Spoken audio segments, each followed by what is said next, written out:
Hello guys, welcome back to our YouTube channel. तो इस video के अंदर हम डिस्कस करेंगे क्लास 9th का चैप्टर नंबर 2 पॉलिनोमियल्स, जिसके एक्सरसाइज 2.2 का question number 4th। Question number 4th है हमारे पास, find the zero of the polynomials in each of the following cases. ठीक है, टोटल नंबर ऑफ पार्ट है हमारे पास में 7th है। 7th के 7th पार्ट इस वीडियो के अंदर डिस्कस किए जाएंगे। तो देखिए, फर्स्ट पार्ट है हमारे पास में p of x is equal to x plus 5। तो सबसे पहले तो क्वेश्चन को समझते हैं कि क्वेश्चन कह रहा क्या है और किस टाइप से इस क्वेश्चन को सॉल्व करेंगे। तो यहाँ पर देखिए, find the zero of the polynomial in each of the following cases. यहाँ पर पॉलिनोमियल्स आपको दिए हुए हैं और इनके आपको जीरोस फाइंड करने हैं। अभी तक हमने 3 क्वेश्चंस किए हैं। तीनों क्वेश्चंस के अंदर कहीं पर हमारे को जीरोस चेक करना था कि ये इसका जीरो है या नहीं है। ठीक है, इस टाइप से हमारे को वैल्यूज़ को क्वेश्चंस दिए हुए थे और उनको हमारे को सॉल्व करना था। ठीक है, एक क्वेश्चन था कि हमारे को चेक करना था कि ज़ीरो है या नहीं दिए। फॉर एग्जांपल, यहाँ पर आपको पॉलिनोमियल दिया हुआ है और यहाँ पर उसके ज़ीरोज़ आपको दिए हुए थे और उन ज़ीरोज़ को हमारे को चेक करना था कि ये ज़ीरोज़ है या नहीं है। शायद मेरे हिसाब से फर्स्ट या सेकंड क्वेश्चन था। ठीक है, तो अगर आपने नहीं देखा है तो प्लीज़ उस वीडियो को ज़रूर देखना, जिससे कि आपको थोड़ा सा आइडिया होगा कि किस टाइप से क्वेश्चन को सॉल्व किया जाता है। तो वहाँ पर आपको क्या दिया हुआ था, एक पॉलिनोमियल गिवन था और पॉलिनोमियल के पास में आपके ज़ीरोज़ दिए हुए थे और ज़ीरोज़ को हमें चेक करना था कि वो ज़ीरोज़ है या नहीं है। तो हम ज़ीरोज़ को कैसे चेक करते हैं, तो मैंने आपको बताया था कि आप जो ज़ीरोज़ की वैल्यू आपको दी हुई है, ठीक है, कि ये कह रहा है क्वेश्चन कि इसके ज़ीरोज़ है या नहीं है, तो उन ज़ीरोज़ को हमारे को उसमें पुट करना था पॉलिनोमियल में। जैसे कि फॉर एग्जांपल कुछ पॉलिनोमियल दिया हुआ है, जैसे कि यहाँ पर ही मान के चलिए x प्लस 5 दिया हुआ है और उसके पास में दिया हुआ है x की वैल्यू एक तरह से -5 दी हुई है या 5 दी हुई है, ऐसे कुछ वैल्यूज़ दी हुई है। और हमें चेक करना होता था कि इसमें हम क्या करेंगे, x की वैल्यू -5 पुट करेंगे और हमें आंसर लेकर आना होता था। और आंसर अगर हमारा इस पॉलिनोमियल को जब हम सॉल्व करेंगे x प्लस 5 और यहाँ पर हमें चेक करना है कि x is equal to -5 zero है या नहीं है, तो x की वैल्यू -5 हम कहाँ करते थे, इस वेरिएबल के अंदर पुट करते थे x की वैल्यू। और जब इसको हम पॉलिनोमियल को सॉल्व करेंगे तो अगर हमारा आंसर 0 आ रहा है तब तो ये -5 0 है, नहीं तो नहीं है। इस बात को ध्यान रखना, मैं क्या बोलना चाह रहा हूँ आपको। अगर हमारा आंसर 0 आ रहा है जब, तो जो 0 आपको गिवन है x इज इक्वल टू -5 वो बिल्कुल सही है, और अगर आंसर हमारा 0 नहीं आ रहा है तो वो गलत है, 0। क्लियर है? ऐसे चेक करते थे ना। इसका मतलब है कि हम क्या रख रहे हैं, उसके अंदर x की वैल्यू -5 रख रहे हैं जब जाकर ये सेटिस्फाइड हो रही है हमारी पॉलिनोमियल। क्लियर है? उससे हमारा क्या निकल रहा है, एक 0 निकल रहा है। वो एक तरह से इस पॉलिनोमियल का आंसर है।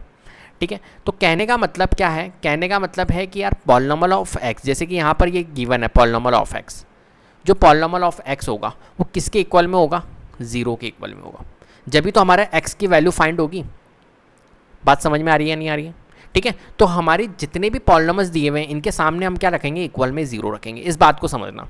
ठीक है, अभी मैं डायरेक्टली भी बता सकता था कि इसके सामने इक्वल में 0 रखो और उससे हम फाइंड कर लो, लेकिन उसका रीज़न मैं आपको समझा रहा हूँ क्यों हम इक्वल में 0 रखते हैं। वो इसलिए रखते हैं। ठीक है, बात क्लियर है? ठीक है, तो हमें क्या करना है, यहाँ पर पुटिंग करनी है वैल्यू को। तो पुटिंग, जैसे कि यहाँ पर सबसे पहले तो मैं ये पॉलिनोमियल लिख लेता हूँ। फर्स्ट पार्ट हम कर रहे हैं, तो p of x is equal to x plus 5। ठीक है, इसमें पुट कर लेते, तो putting p of x is equal to 0। क्या पुट कर रहे हैं हम, पॉलिनोमियल ऑफ x के इक्वल में क्या पुट कर रहे हैं हम, 0। अब देखिए, यहाँ पर पॉलिनोमियल ऑफ x लिखा हुआ है। पॉलिनोमियल ऑफ x क्या लिखा हुआ है, x प्लस 5, तो हम लिख लेते हैं x प्लस 5। और x प्लस 5 के इक्वल में क्या है, पॉलिनोमियल ऑफ x। देखो, पॉलिनोमियल ऑफ x लिखा हुआ था, पॉलिनोमियल ऑफ x की वैल्यू क्या दी हुई थी, x प्लस 5, तो x plus 5 is equal to यहाँ पर क्या है, 0 है। ये 0 लिख लिया। ठीक है, अब हम आंसर निकालते हैं हमारा। तो x तो हम यहीं रखेंगे, प्लस के 5 को हम 0 के यहाँ पर ट्रांसपोज करेंगे तो -5। तो x की वैल्यू क्या निकल के आ गई हमारी, -5। यही हमारा क्या होगा, इसका 0 होगा। बात समझ में आ रही है? x की वैल्यू -5 आ गई, यही हमारा 0 होगा। तो हम कह सकते हैं hence x is equal to -5 is a zero of the polynomial, is a zero of the polynomial. ठीक है, कौन सा पॉलिनोमियल था, p ऑफ x, ये लिख लीजिए। ठीक है, p of x is equal to x plus 5 भी लिख सकते हैं या p ऑफ x ही लिख लीजिए फर्स्ट पार्ट के लिए। ठीक है, अब देखिए यहाँ पर सेकंड पार्ट कर रहा हूँ मैं। सेकंड पार्ट क्या दिया हुआ है आपको, polynomial of x variable x minus 5। क्या दिया हुआ है, x माइनस 5। अब सिंपल है, क्या पुट करना है अपने को, p ऑफ x के इक्वल में 0 पुट करना है। तो हम डायरेक्टली कर रहे हैं। अब क्या कर रहे हैं हम, x माइनस 5 के इक्वल में डायरेक्ट 0 पुट कर रहे हैं। ठीक है, तो x इज इक्वल टू -5 को हम ट्रांसपोज करेंगे तो क्या हो जाएगा, 5। तो x इज इक्वल टू 5 क्या होगा हमारा, इसका 0 होगा। ठीक है, तो लैंग्वेज आप लिख लेना, फर्स्ट पार्ट में मैंने लिख दी, अब आपको आगे की लैंग्वेज आपको इसी टाइप से लिखनी है फर्स्ट पार्ट की जैसे। ठीक है, चलिए अब हम थर्ड पार्ट करते हैं। ठीक है, हर पार्ट में मैं लैंग्वेज नहीं लिख रहा हूँ क्योंकि स्पेस भी हमारे पास में कम होता है, लिमिटेड टाइम होता है। ठीक है, तो p of x third part है हमारे पास में 2x + 5 और इक्वल में मैं 0 क्यों रख रहा हूँ उसका मैंने आपको दे दिया है रीज़न कि इसलिए रखा जाता है।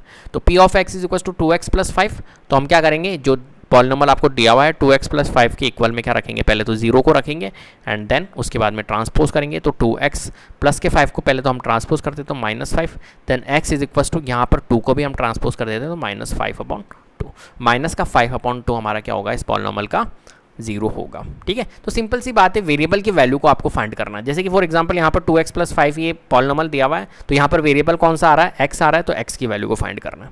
ठीक है, 8th क्लास में भी आपने किया होगा ये सब चीज़ें, तो ट्रांसपोजिंग और ये सभी चीज़ें। ठीक है, फोर्थ पार्ट देखिए, यहाँ पर फोर्थ पार्ट है हमारे पास में p ऑफ x = 3x - 2 और यहाँ पर हमें क्या करना है, 3x - 2 के इक्वल में 0 को रखना है और फिर हमें ट्रांसपोज करके करना है। -2 को हम ट्रांसपोज करेंगे तो प्लस का 2, देन x = 3 को आप ट्रांसपोज करेंगे तो 2/3।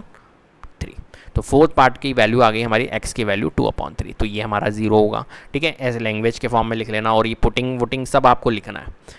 ठीक है, मैं अभी डायरेक्टली कर रहा हूँ। फिफ्थ पार्ट देखिए, यहाँ पर p ऑफ x = 3x है, तो हमें क्या करना है, 3x के इक्वल में 0 को रखना है, तो 3x = 0, देन हम कह सकते हैं x = 0/3, तो आंसर जो आएगा वो क्या आएगा, हमारा 0 आएगा। x की वैल्यू जो आएगी वो आएगी हमारी 0।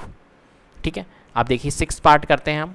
6 पार्ट क्या है, 6 पार्ट हमारे पास में p ऑफ x है = ax और a की value a is not equal to 0, कोई दिक्कत नहीं है। a is not equal to 0 क्यों दिया हुआ है, क्योंकि अगर a, ये कंडीशन देना इनका ज़रूरी है क्वेश्चन का, जिससे कि थोड़ा सा स्टैंडर्ड लगे क्वेश्चन।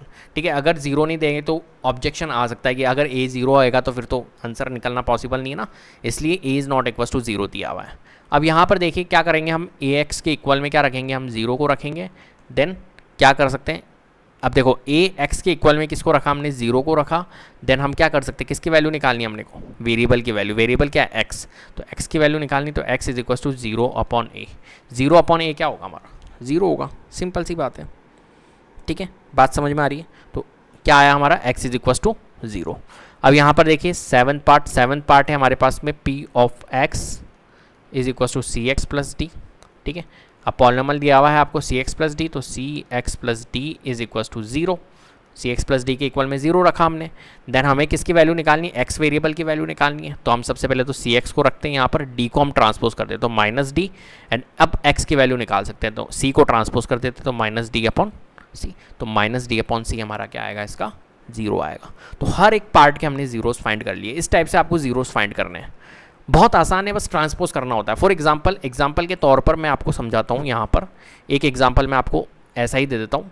ठीक है, देखिए फॉर एग्जाम्पल मैंने आपको एक एग्जाम्पल दिया 3x + 5, इसके जीरोस निकालने मान के चलो, तो आप क्या करोगे, आप क्या करो, इसके इक्वल में सबसे पहले तो 0 को रखो।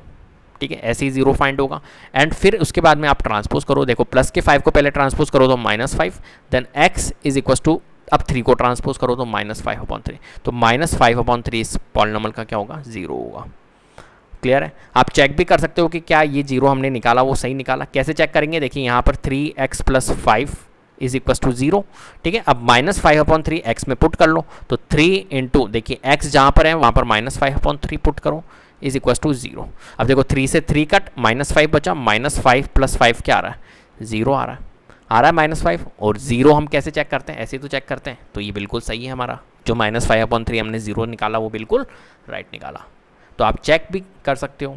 ठीक है, लेकिन यहाँ पर आपको क्वेश्चन में चेक करने के लिए नहीं कहा, ओनली आपको सॉल्व करना था कि जीरोज़ आपको निकालने हैं। क्लियर है बात, ठीक है, बात समझ में आ रही है। तो उम्मीद करता हूँ आपको वीडियो पसंद आई होगी। अगर वीडियो पसंद आई तो प्लीज़ लाइक कीजिए, शेयर कीजिए और चैनल को सब्सक्राइब कर लीजिएगा। बेल आइकन को जरूर प्रेस कर लीजिएगा, जिससे कि अपकमिंग वीडियोस का नोटिफिकेशन आपको टाइम टू टाइम मिलते रहे। Thank you so much.